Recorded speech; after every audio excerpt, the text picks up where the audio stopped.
Now, imagine waking up to a toasty house without lifting a finger. That's the magic of modern heating systems. But what other daily rituals have we lost along with that old coal furnace?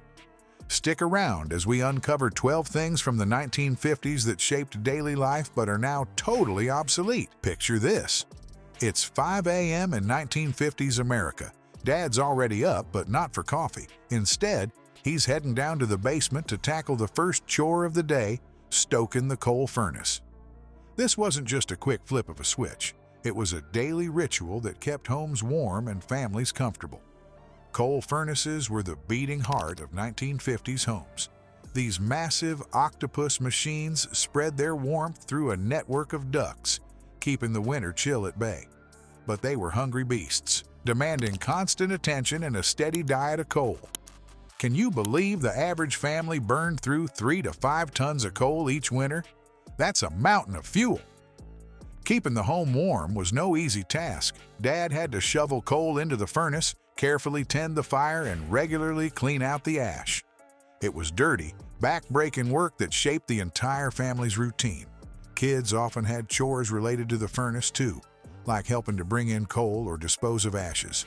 The furnace dictated when you woke up and how you planned your day. But the coal furnace did more than just heat the house. It became a gathering spot on cold mornings, with family members huddling around its warmth. The smell of coal smoke and the sound of the furnace firing up are memories many from that era still cherish today. Here's a surprising fact. Coal was so important that it was the top fuel source for heating American homes since 1885. It had replaced wood as the go-to heating method, especially in colder regions where its reliability was crucial. But change was on the horizon. As the 1950s drew to a close, families began dreaming of easier, cleaner ways to heat their homes. What would replace these demanding coal furnaces? The answer came in the form of gas and oil furnaces, offering a simpler, less labor-intensive solution. These new systems didn't require daily tending or messy coal deliveries. Instead, they provided consistent warmth at the touch of a button. The shift to these modern heating methods didn't just make life easier. It also improved indoor air quality and reduced the environmental impact of home heating. No more coal dust coating every surface or smoke billowing from chimneys. While we've said goodbye to the daily chore of tending the coal furnace, it's fascinating to think about how this one appliance shaped family life for decades. But heating wasn't the only daily task that's vanished from our routines. Let's warm up to our next obsolete item from the 1950s. From the warmth of coal furnaces, we move to the coolness of cutting-edge 1950s technology. But what if I told you this revolutionary device, found in 90% of American homes, could turn a simple hello into a time-consuming ordeal? Get ready to spin through the past. In the 1950s, rotary phones were as common as TV dinners and poodle skirts. These chunky plastic or Bakelite beauties sat proudly on side tables in living rooms across America. But using them, that was an adventure all its own. Picture this. You're trying to call your best friend to gossip about the latest Elvis song. You pick up the handset, put your finger in the first hole, and start turning.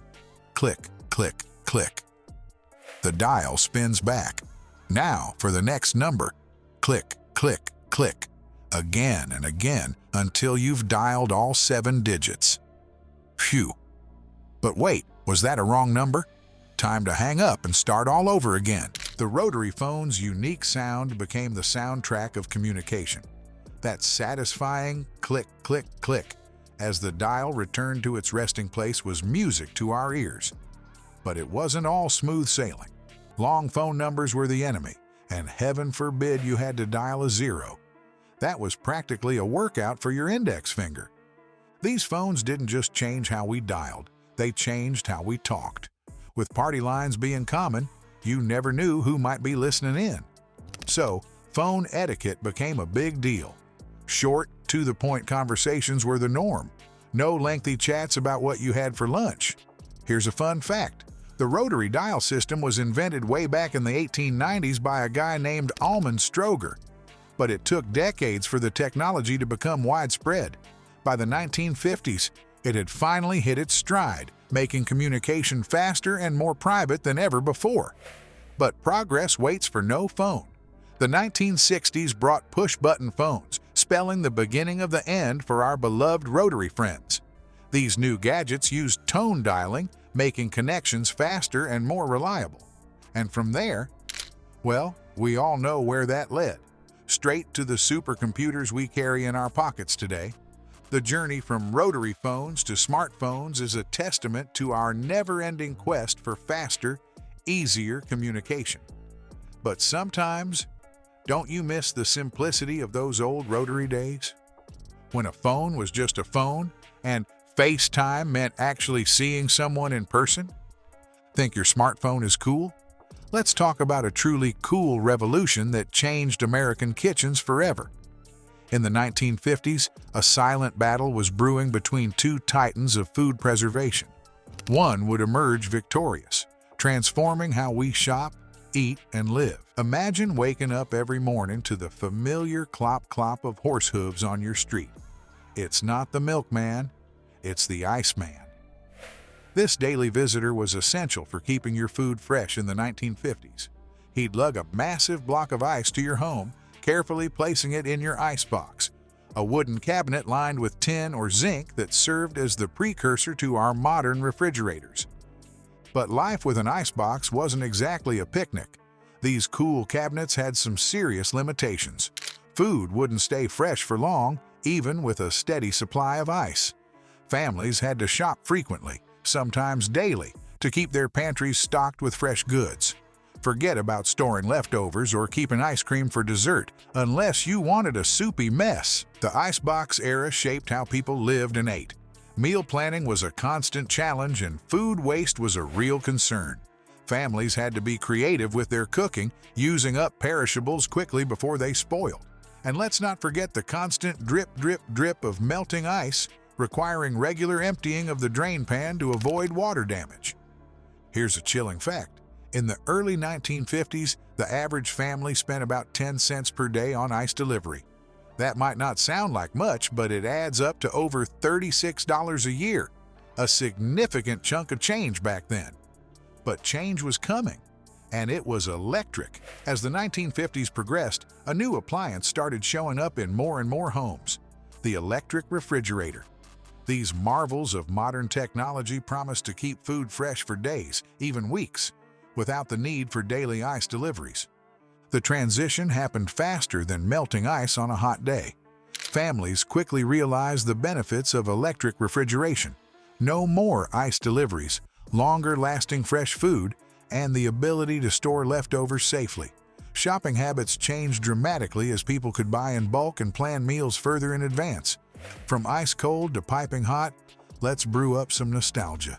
Imagine waking up to the gentle gurgling of your kitchen's most prized possession, a sound that's all but vanished from modern homes. What daily ritual has changed so dramatically that it's transformed not just our mornings, but our entire coffee culture? Back in the 1950s, the percolator reigned supreme in American kitchens. These shiny, chrome-plated appliances were more than just coffee makers. They were the heartbeat of countless households. Brands like Farberware and West Bend became household names, their percolators proudly displayed on countertops across the nation. But using a percolator wasn't as simple as popping in a pod. It was a ritual that required patience and a bit of skill. You'd fill the bottom with water, add ground coffee to the basket, and then wait. The percolator would cycle boiling water through the grounds, creating that familiar bubbling sound that signaled the start of a new day. Here's something that might surprise you. In the 1950s, Americans were real coffee fiends. We guzzled down an average of 3.1 cups per day. That's more than double what we drink now. Can you imagine starting your day with 3 cups of percolator-brewed coffee? Of course, percolator coffee wasn't perfect. If you weren't careful, you could end up with a bitter brew. Over-extraction was a common complaint, and the process took longer than our quick-fix methods today. But for many, the rich aroma and the comforting sound of percolating coffee were worth the wait. As the years went by, our coffee habits started to change. The 1970s brought us drip coffee makers promising a cleaner, easier brew. Suddenly, percolators started to look a bit old-fashioned. But the real revolution was yet to come. Fast forward to today, and our coffee culture is almost unrecognizable. We've got espresso machines, French presses, pour-overs, and those ubiquitous pod systems. Coffee isn't just a wake-up call anymore. It's a craft, an experience, even a status symbol.